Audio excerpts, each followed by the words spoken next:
निकल गए। मैं तो ऐसा मानता हूं कि हम सारे कार्यकर्ता कई दिनों तक ये विचार करते रहे कि मुंडे जी नहीं है तो हम आगे कैसे बढ़ेंगे, क्योंकि इतनी आदत थी मुंडे जी के साथ काम करने की, मुंडे जी के नेतृत्व में काम करने की। किंतु मैं ऐसा मानता हूं कि जब भी कोई व्यक्ति हमारे बीच से निकल जाता है तो उनके विचार, उनके साथ समय बिताया हुआ समय, उनकी निर्णय क्षमता, ये सारी चीजें आपको राह दिखाती है। और उसी राह को देखते हुए हम लोगों ने महाराष्ट्र में उन्हीं के कार्य को जारी रखा। और मेरा विश्वास है कि एक जननेता के रूप में, और विशेष रूप से आज इसका भी उल्लेख मैं करना चाहता हूं महाराष्ट्र के परिप्रेक्ष्य में, कि जिस प्रकार से हमारे ओबीसी समाज के पीछे मुंडे जी खड़े हुए और जिस प्रकार से उनके लिए लड़ाई लड़ी, आज महाराष्ट्र की सरकार के कारण हमारे ओबीसी का आरक्षण महाराष्ट्र में खत्म हो गया है। मैं ऐसा मानता हूं कि मुंडे जी जैसा व्यक्तिमत्व हमारे बीच होता तो ऐसा करने की किसी सरकार की हिम्मत नहीं होती। लेकिन आज भी मुंडे जी ने जो संघर्ष हमको सिखाया वही संघर्ष हम लोग करेंगे। और मैं विश्वास के साथ कहता हूं कि मुंडे जी जहां पर भी होंगे उनका आशीर्वाद ये हमको प्राप्त होगा। मैं भारत सरकार का बहुत मन से, बहुत दिल से आभार व्यक्त करना चाहता हूं कि हमारे इस जननेता और जननायक का एक एनवलप आज भारत सरकार ने यहां पर निकाला है। और आदरणीय हमारे रविशंकर प्रसाद जी, संजय धोत्रे जी, इनके नेतृत्व में, और विशेष रूप से हमारे राष्ट्रीय अध्यक्ष जी आदरणीय नड्डा जी, जो हम सभी के प्रमुख हैं, आज उनके हाथों से इस प्रकार से इस एनवलप का यहां पर विमोचन हो रहा है। इसलिए मैं बहुत बहुत धन्यवाद यहां पर देता हूं और अपने शब्दों को विराम देता हूं। मुंडे जी को बहुत बहुत श्रद्धांजलि अर्पित करता हूं। जय हिंद, जय भारत। धन्यवाद।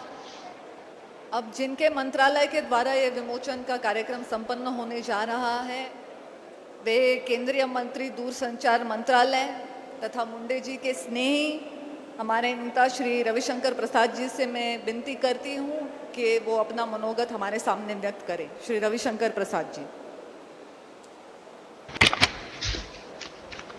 हमारे राष्ट्रीय अध्यक्ष आदरणीय जगत प्रकाश नड्डा जी, हमारे राज्य मंत्री विभाग के मित्र संजय धोत्रे जी, पार्टी के वरिष्ठ नेता पूर्व मुख्यमंत्री महाराष्ट्र विपक्ष के नेता मित्र देवेंद्र फडणवीस जी, महाराष्ट्र बीजेपी के अध्यक्ष मित्र चंद्रकांत दादा पाटिल जी, श्रद्धामना मुंडे भाभी जी, माननीय पंकजा मुंडे राष्ट्रीय सचिव बीजेपी, बहुत योग्य सांसद डॉक्टर प्रीतम ताई मुंडे, सतीश जी, विनोद तावड़े जी, सुधीर भाई मुनगंटीवार जी, अन्य सभी उपस्थित नेतागण, हमारे पोस्टल विभाग के सचिव विनीत पांडे, पोस्टल विभाग के अन्य सभी पदाधिकारीगण, देवी और सज्जनों, बताया वो विपक्ष के उपनेता बने और उसी के आसपास मैं राज्यसभा में विपक्ष का उपनेता, बीजेपी दल का उपनेता बना। अरुण जेटली जी नेता थे और उनसे मिलना जुलना बहुत हुआ। लेकिन जिस तरह से वो लोकसभा के अंदर गरीबों के पक्ष में अपनी आवाज उठाते थे, इससे बीजेपी की एक बहुत प्रभावी छवि गई। और जैसा मित्र देवेंद्र फडणवीस जी ने बताया, जो आवाज महाराष्ट्र के गरीबों के लिए उठती थी, उपेक्षितों के लिए उठती थी, वो आवाज देश के लिए लोकसभा में उठने लगी और उसका एक बहुत ही सकारात्मक संदेश गया पूरे देश की राजनीति में। आज भी मुझे वो 3 जून का समय याद है। एकाएक सुबह सुबह खबर आई कि ये दुर्घटना हुई है। हम लोग सब भागे अस्पताल की ओर। मुश्किल से 1 महीना कम समय वो केंद्रीय मंत्री रहे, लेकिन आज मैं सभी लोग को बताना चाहता हूं, कैबिनेट की जितनी बैठक हुई ग्रामीण विकास के लिए, गरीबों के लिए, उनके मन की योजनाएं जो उसका वो पूरा विवरण किया करते थे, वो सुनकर हम लोग भी बहुत कुछ सीखते थे। मुझे गोपीनाथ राव जी की बाकी जो जिला परिषद से लेकर उप मुख्यमंत्री की यात्रा हुई वो तो काफी चर्चा हो गई। मैं याद है कि जब 95 में अपनी सरकार आई थी तो मैं मुंबई गया था, पार्टी का पदाधिकारी था। तो झुनका भाकर जो योजना है उसके बारे में जानने की इच्छा हुई कि ये क्या है। मुझे बताया गया सब्जी और भाकरी बहुत ही कम पैसों में गरीबों को मिले। इस योजना को शुरू करने में उप मुख्यमंत्री के रूप में गोपीनाथ ने बहुत बड़ी भूमिका निभाई थी। और माननीय राष्ट्रीय अध्यक्ष जी, मैं आपको बहुत विनम्रता से बताऊंगा कि आज तो गरीबों को सस्ते दर पर खाना मिले, ये योजनाएं देश भर की सारी सरकारें कोशिश करती हैं।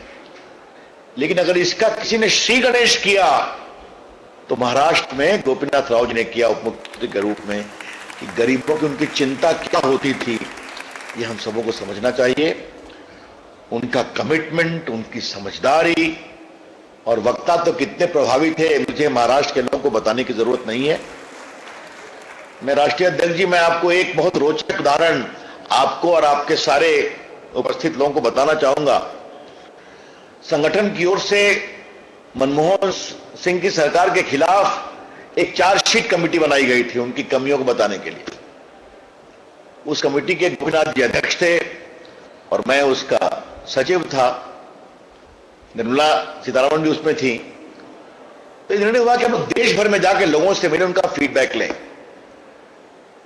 वो कितना हंसते थे, हंसाते थे और अपने ऊपर भी हंसते थे, इसका मैं उदाहरण देना चाहता हूं। हम लोग गुवाहाटी गए थे, तो दिन भर सबों से मिले, शाम में प्रेस कॉन्फ्रेंस थी। तो हमने कहा गोपीनाथ जी आप शुरू करिए, आप नेता हमारे हैं। तो कहे नहीं आप बोलिए।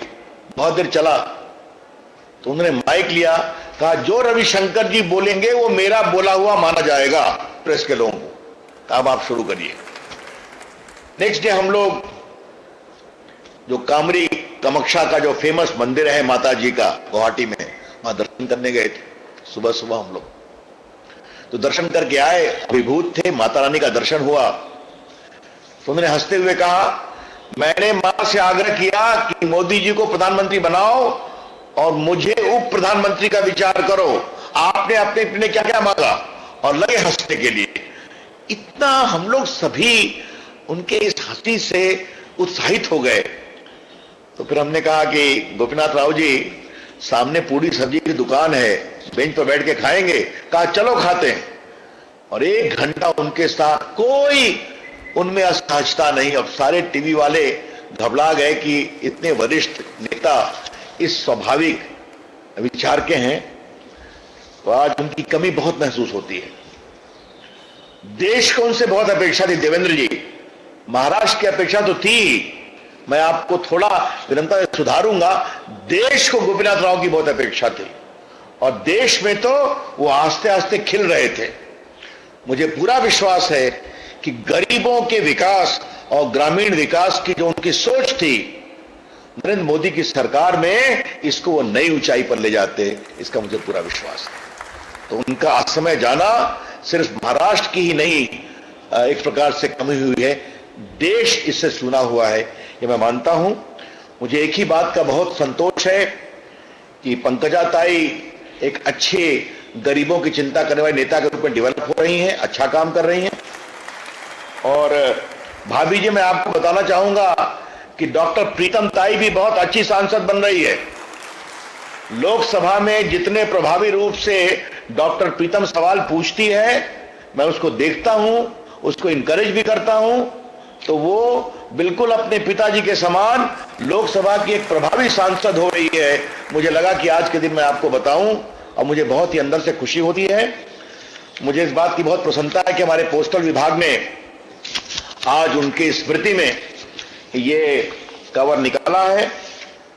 पोस्टल विभाग आपको मालूम है 150 साल पुराना संगठन है, लेकिन इस बार कोरोना की लड़ाई में जब सड़क बंद, रेल बंद, हवाई जहाज बंद, इंसानों का चलना बंद, उसमें पोस्टल विभाग ने जो कोविड में गरीबों के लिए राहत पहुंचाई है, दवा पहुंचाया है, किसानों के लिए बीच पहुंचाया है।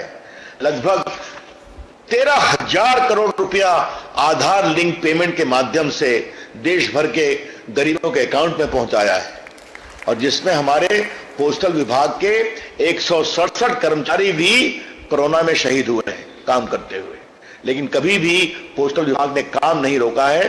तो मुझे लगा कि आज के दिन जब कोरोना का दूसरा कहर चल रहा है तो हमारे पोस्टल विभाग ने जो काम किया है, मैं उनकी चर्चा करूं, अपनी शुभकामना दूं, और यही अपेक्षा करूं कि पोस्टल विभाग के लोग भी बहुत ही साइलेंट वॉरियर हैं। और मित्रवर देवेंद्र जी और सभी मित्रों, मैं 14 में भी इस विभाग का मंत्री बना था, तो मुझे मोदी जी ने एक बात कहा था, रविशंकर,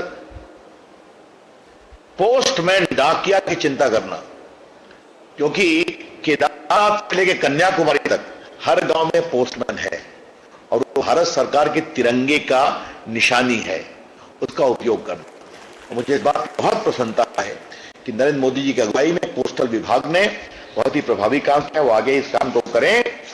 इन्हीं सभी बात के साथ, बहुत पीड़ा के साथ मैं गोपीनाथ जी को याद करता हूं, और मैं इस विभाग के मंत्री के रूप में माननीय राष्ट्रीय अध्यक्ष नड्डा जी से आग्रह करता हूं कि कृपया वो फर्स्ट डे कवर को रिलीज करें और हम सभी खड़े होकर उसे रिलीज करें, ये मेरी विनती है। बहुत बहुत धन्यवाद। चलिए,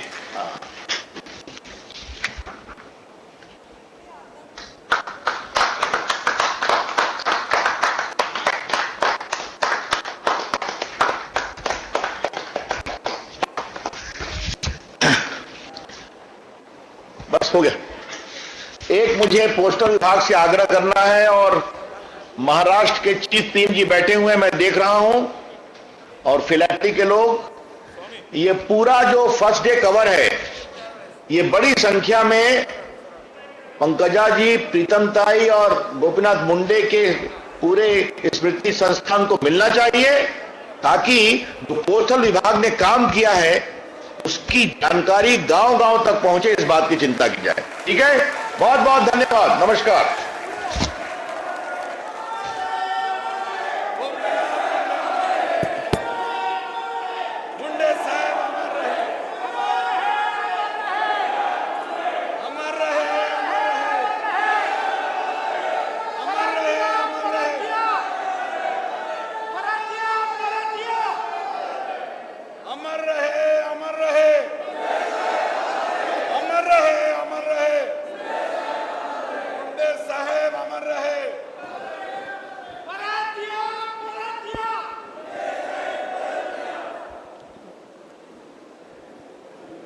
आपका बहुत बहुत आभार आदरणीय रविशंकर प्रसाद जी। आज आपने एक राजनेता के तौर पे नहीं तो मुंडे जी से आपकी मित्रता के नाते जो आपके अनुभव रहे वो शेयर किए, और जैसे मुंडे जी के भी कार्यक्रम होते, एकदम दिल से होने वाले कार्यक्रम की अनुभूति आपके भाषण के माध्यम से आई। मैं आपका बहुत बहुत शुक्रिया अदा करती हूँ। और आज अपनी छात्रा जीवन से भारतीय जनता पार्टी से जुड़े हुए, जो मोदी जी के सरकार में स्वास्थ्य मंत्रालय भी संभाल चुके हैं, और हमारे विद्यमान राष्ट्रीय अध्यक्ष सम्माननीय जेपी नड्डा जी से मैं विनती करती हूं कि वो अपना मनोगत हमारे सामने व्यक्त करें। आदरणीय जेपी नड्डा जी।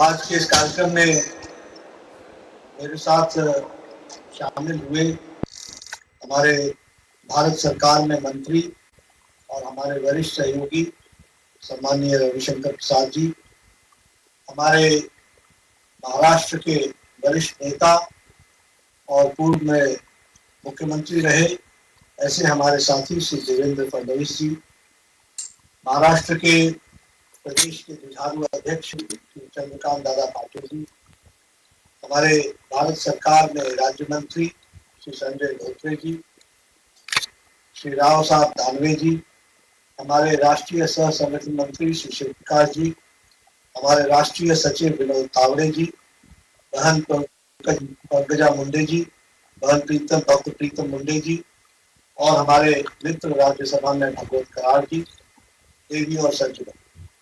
आज गोपीनाथ मुंडे जी की 7वीं पुण्यतिथि है और हम सब लोग यहाँ एकत्र हुए हैं वर्चुअल मीटिंग के माध्यम से, और स्थान स्थान पर मैं देख रहा हूँ कि उनको मानने वाले, उनसे प्रेरणा लेने वाले हमारे साथी आज सब एकत्र हुए। हमें आज डॉक्टर प्रीतम मुंडे जी का, पंकजा जी का, चंद्रकांत दादा पाटिल जी का, देवेंद्र जी का, रविशंकर प्रसाद जी का और देवेंद्र फडणवीस जी का हमको वक्तव्य सुनने का मौका मिला हम सबको, और हम सबके ध्यान में आया कि किस तरीके के एक लोक नेता, लोक नायक, किस तरीके से वो लोगों से जुड़े हुए हमारे नेता थे। आज के दिन भारत सरकार ने, पोस्टल डिपार्टमेंट ने जो स्पेशल कवर निकाला है, उसके लिए मैं रविशंकर जी और उनकी टीम को बधाई भी देता हूँ, साधुवाद भी देता हूँ कि उन्होंने इस काम को पूरा किया है। और मुझे पूरा विश्वास है कि मुंडे जी की जीवनी और उनके बारे में जानकारियां ज्यादा से ज्यादा लोगों को इसके माध्यम से पता चलेगी और घर घर तक वो पहुंचेगी इस एनवेलप के माध्यम से। इसके लिए जो आपने प्रयास किया है उसके लिए मैं आपको बधाई देता हूँ। मुंडे जी के बारे में बात करें तो जमीन से जुड़े अपार जन समर्थन के धनी और गरीब, किसान, दलित, पिछड़ों के राष्ट्रीय फलक पर आवाज बने श्रद्धेय गोपीनाथ मुंडे जी का जीवन संघर्ष और साहस का अद्भुत मिश्रण रहा। हम जानते हैं कि जनजातीय समाज, अनुसूचित जातियों और किसानों के समान रूप से गोपीनाथ मुंडे जी लोकप्रिय थे। वे राजनेता होने के साथ साथ एक किसान भी थे। वे सच्चे मायनों में बहुजन समाज के नेता थे। मैं बहुजन समाज इसलिए कहता हूं क्योंकि वो सिर्फ पिछड़ों के नेता नहीं थे, वो हर एक समाज के दलित, पिछड़े, वंचित सबकी आवाज बन करके राष्ट्रीय फलक पर ऐसे हमारे गोपीनाथ मुंडे जी बनकर दिया। श्रद्धेय मुंडे जी की ओजस्वी वक्ता होने के साथ साथ कई विषयों पर प्रखर ज्ञाता भी थे। एक ओर वे संसद में लोगों से मिलते थे, बड़े बड़े प्रतिनिधि मंडल आते थे, 100 के करीब प्रतिनिधि मंडल आते थे, उनके साथ वो मिला करते थे, उनको पार्लियामेंट घुमाया करते थे। मुझे याद है कि जब भी मैं पार्लियामेंट में देखता था तो मुंडे जी कभी पार्लियामेंट में घूम रहे होते थे तो अकेले नहीं होते, उनके साथ 50-100 कोई ना कोई बहुत बड़ा डेलीगेशन आया है, उनको कोई पार्लियामेंट के दफ्तर दिखा रहे हैं, पार्लियामेंट के अंदर दिखा रहे हैं, कैसे लॉबी की तरफ ले जा रहे हैं, इस तरीके का उनका हमने देखा। और साथ ही साथ हमने यह भी देखा कि उसी समय यदि कोई चीन का प्रतिनिधि मंडल आया, कोई जापान का प्रतिनिधि मंडल आया, तो उसके साथ भी बड़ी सरलता से वो संसद भवन के कार्य से बातें करते थे। यानी जमीन से जुड़कर दुनिया की किसी भी स्थान के नेता के साथ उनको बात करने के साथ साथ उनके सामने विषय कभी भी गोपीनाथ मुंडे जी पीछे नहीं हटते। पेड़ के नीचे जिस गोपीनाथ ने कभी शिक्षा पाई, वो भारत के केंद्रीय ग्रामीण विकास मंत्री पद तक पहुंचे, तो इसके पीछे उनकी अपनी मेहनत और लगन का हाथ। वह नई सोच के धनी, अपनी आत्मीयता से हजारों कार्यकर्ताओं के साथ लिए चलना ऐसा उन्होंने निभाया और वो उनके साथ दुख में भी खड़े रहे। मैंने देखा है गोपीनाथ जी, जब भी कोई गरीब, वंचित, पीड़ित किसान या कोई हमारा व्यक्ति आता था तो उसकी पीड़ा में वो अपने आप को शामिल कर लेते थे, उसको जोड़ लेते और उसकी पीड़ा का निवारण करने के लिए हर संभव प्रयास। ये मैंने उन्हें एक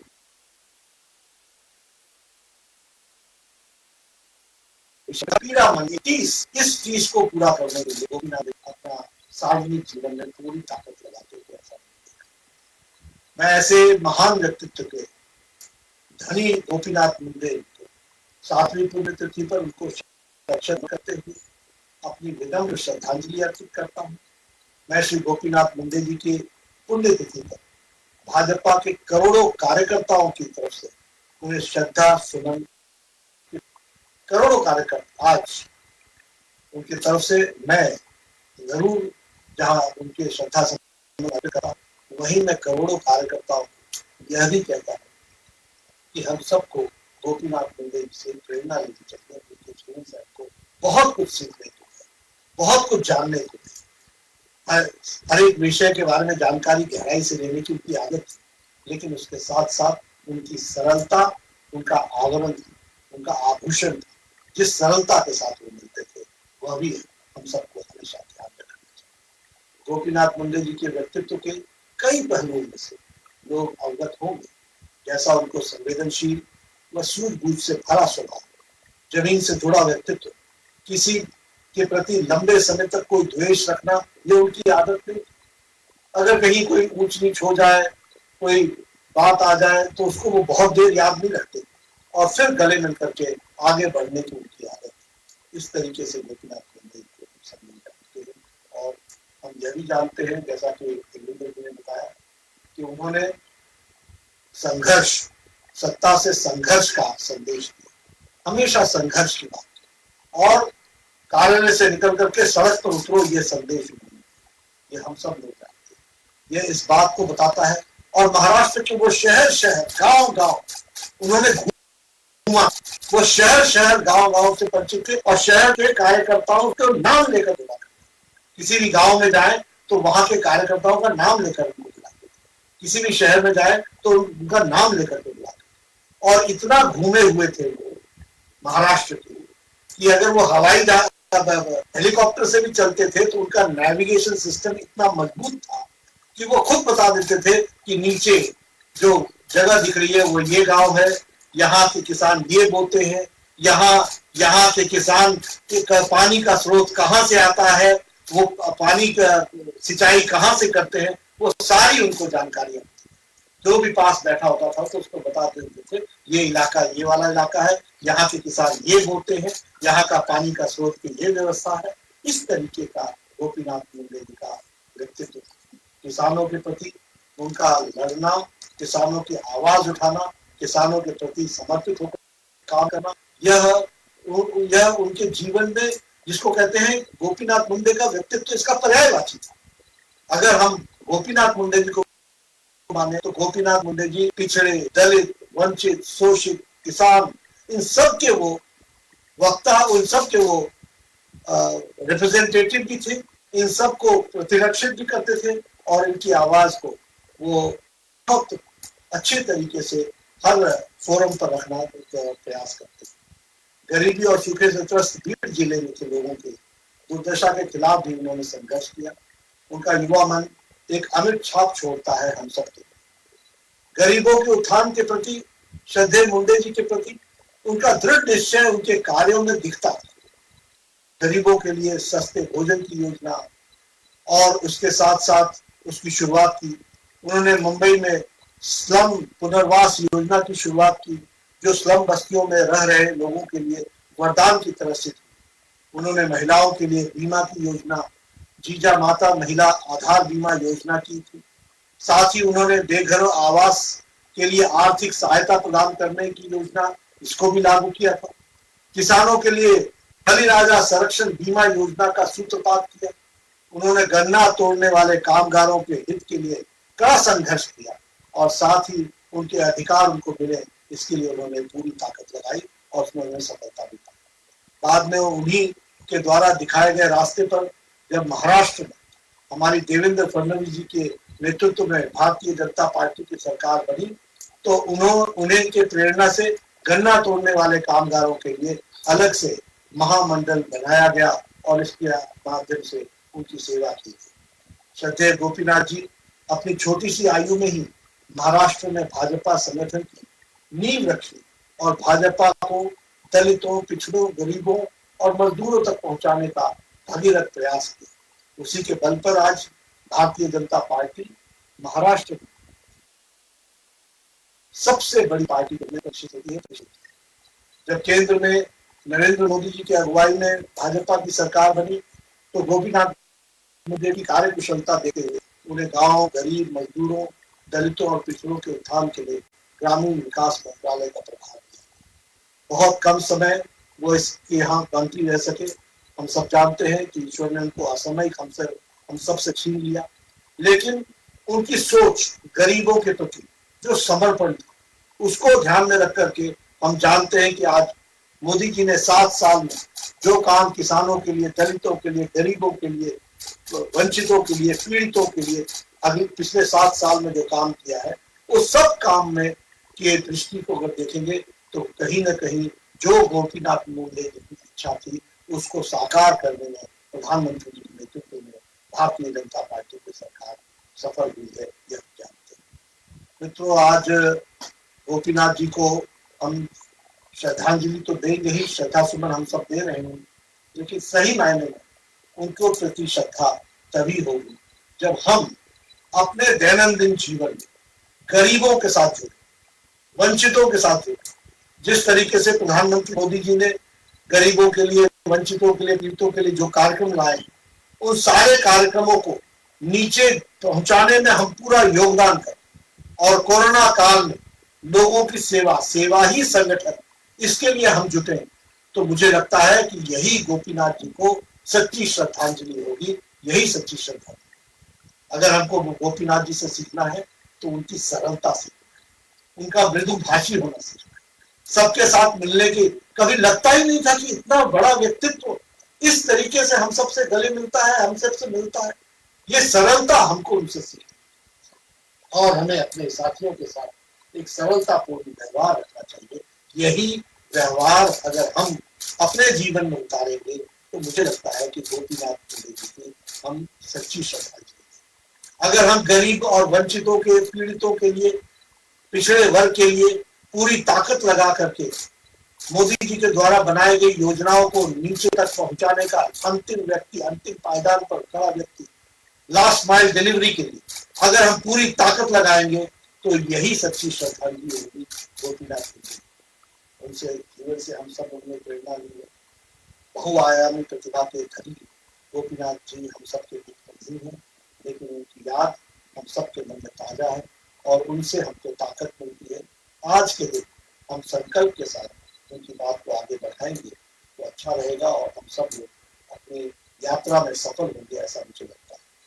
बहन पंकजा जी और डॉक्टर प्रीतम ताई जी, ये दोनों ही बहुत मेहनत करते हुए समाज के पिछड़े वर्ग को जोड़ते हुए आगे बढ़ रही हैं। हमारी शुभकामनाएं हैं कि अपने पिताजी के बताए रास्ते पर आते भारतीय पार्टी को भी शक्ति प्रदान करेंगी, ताकत प्रदान करेंगी, मजबूती प्रदान करेंगी और हम सब लोग जो इस अपने भारत को एक ऊंचाइयों पर ले जाना चाहते हैं, और वो ऊंचाई संभव तभी है जब हम अपने पिछड़े वर्ग का जो छूट गया है पीछे, उसको साथ लेकर के चले, उसको एम्पावर करें, उसको मुख्य धारा में लाएं। और मुझे पूरा विश्वास है कि आप सब लोग इस काम को पूरी तरीके से करेंगे, ऐसा मैं मानता हूँ।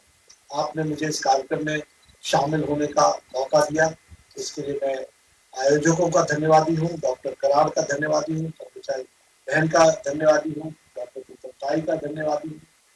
और हम सब लोग आज उनसे प्रेरणा लेकर के चल रहे। देवेंद्र जी ने और रविशंकर जी ने, चंद्रकांत दादा पाटिल ने बहुत सी बातें उनके बारे में बताई हैं, उनको हम सब आत्मसात करते हुए आज सच्ची श्रद्धांजलि देते हुए आज भारतीय डाक विभाग ने मुंडे जी के स्मृति में विमोचित किए इस विशेष कवर और कंसलेशन के लिए मैं जिनके कर कमलों से इसका विमोचन हुआ वो राष्ट्रीय अध्यक्ष हमारे श्री जेपी नड्डा जी, जिनके मंत्रालय ने इस कार्यक्रम का आयोजन किया, वो केंद्रीय मंत्री आदरणीय रविशंकर प्रसाद जी, राज्य मंत्री आदरणीय संजय जी धोत्रे, ऑनलाइन हमारे साथ जुड़े हुए श्री राव साहेब जी दानवे पाटिल, प्रदेश अध्यक्ष चंद्रकांत दादा, विरोधी पक्ष नेते श्री देवेंद्र जी फडणवीस, सम्माननीय सुधीर भाऊ मुनगंटीवार, श्री विनोद जी तावड़े, यहाँ हमारे समक्ष इस कार्यक्रम में उपस्थित सांसद श्री डॉक्टर भागवत कराड़, डॉक्टर सुजय विखे पाटिल, महादेव जी जानकर, धोंडे साहेब, मोनिका ताई, सुरेश जी धस, नमिताताई, मेघनाताई, तुषारजी राठौड़, पोस्ट से हमारे साथ इस कार्यक्रम में जुड़े हुए श्री जयशंकर जी, रमेश अंजेरिया जी, और जो हमारे खास विशेष आभार के पात्र हैं वो श्री विनीत पांडे जी, श्री अशोक पोद्दार जी, श्री एच.सी. अग्रवाल, एस.एम. अली जो सुपरिटेंडेंट ऑफ पोस्ट बीड हैं, टेक्निकल सारी टीम BSNL की, जितेंद्र येरोनेकर जी, राजेंद्र खेबड़े जी, इस कार्यक्रम से जुड़े हुए सभी व्यक्ति और मीडिया के भी मेरे सारे भाइयों का मैं बहुत बहुत आभार व्यक्त करती हूँ. आज आप सब इस कार्यक्रम से जुड़े रहे.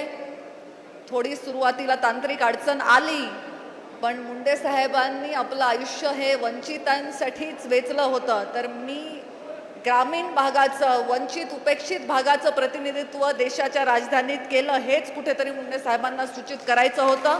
म्हणून हा अडथळा आपल्याला आला असं मला वाटतं. पण तो अडथळा पार करून कुठल्याही संकटापुढे न थकणारे, न झुकणारे मुंडे साहेबांच्याच आदर्शप्रमाणे हा कार्यक्रमही संपन्न झालेला आहे. या कार्यक्रमामध्ये सहभागी झालेल्या सर्वांचे मी मनापासून खूप खूप आभार व्यक्त करते आणि परत एकदा नड्डाजींचे विशेष आभार व्यक्त करत हा कार्यक्रम संपला असं जाहीर करते. धन्यवाद.